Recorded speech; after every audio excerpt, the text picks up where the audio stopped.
សួស្តីបងប្អូនទាំងអស់គ្នាបាទនៅក្នុងសារព័ត៌មានថ្ងៃនេះគឺខ្ញុំដកស្រង់ចេញអំពីសារព័ត៌មាន Euros News បាទនៅក្នុងសារព័ត៌មាននេះផងដែរគឺនិយាយអំពីតំបន់ហ្គាសា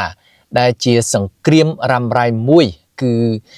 រវាងប្រទេសអ៊ីស្រាអែលជាមួយនឹងក្រុម Hamas នៅក្នុងសង្គ្រាមនេះបាទគឺធ្វើឲ្យមានសោកនាដកម្មយ៉ាងខ្លាំងចំពោះជនជាតិប៉ាឡេស្ទីន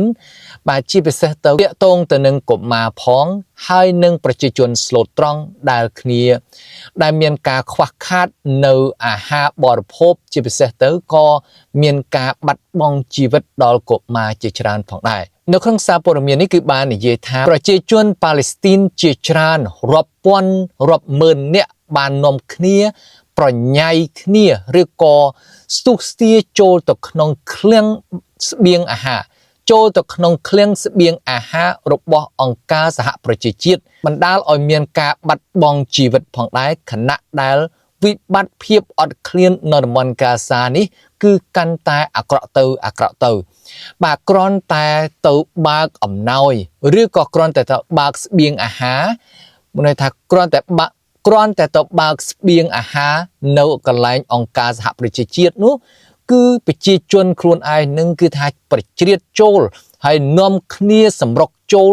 ហែករបងចូលឬក៏ធ្វើបណ្ដាលឲ្យរត់ជន់គ្នាមានន័យថាបញ្ញាយគ្នាហើយបណ្ដាលឲ្យមានមនុស្សស្លាប់ហើយនឹងរងរបួសជាច្រើននោះហ្វូងមនុស្សបានរុញច្រានគ្នានិងស្រែកនៅច្រកចូលនៅឃ្លាំងដោយខ្លះហែកជញ្ជាំងដែកដើម្បីទៅដល់ស្បៀងអាហារមនុស្សជាច្រើនបានដើរចេញដោយកាន់ថង់ម្សៅក្នុងម្នាក់ឬក៏ពីរនាក់នឹង25គីឡូក្រាមហើយបានធ្វើដំណើរទៅតម្រង់ទៅហ្វូងមនុស្សជាច្រើនដែលកំពុងតែសម្រុកចូលមកក្នុងឃ្លាំង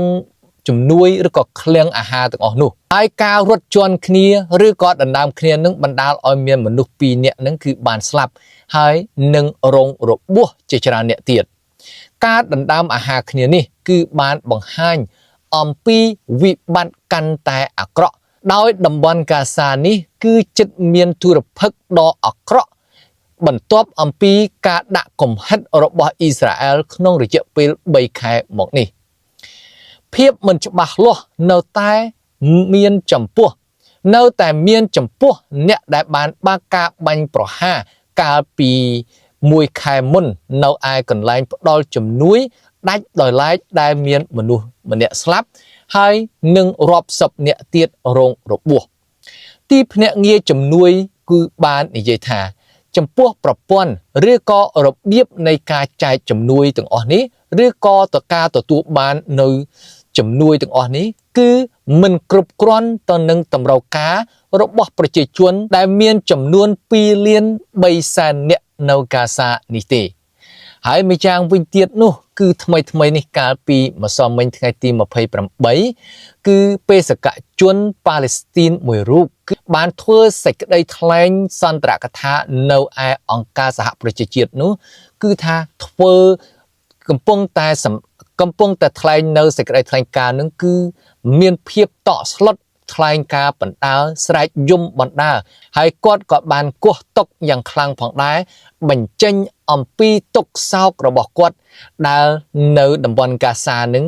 កុមារជាង 1000 នាក់ត្រូវបានសម្លាប់ហើយជាង 4000 នាក់ទៀតគឺរងរបួសហើយដែលសំខាន់នោះគឺនៅតំបន់ហ្គាសាដែលមានប្រជាជនជាច្រើនហើយនិយាយចំទៅគឺចំពោះកុមារគ្នាអត់មានស្បៀងអាហារអត់មានម្ហូបអាហារដើម្បីបរិភោគនោះទេហើយធ្វើឲ្យមានការស្រេកឃ្លានអត់ឃ្លានយ៉ាងខ្លាំងដោយសារតែប្រទេសអ៊ីស្រាអែលនឹងគឺបិទគប់មិនឲ្យមានជំនួយចូលមកក្នុងតំបន់ហ្គាសានោះទេ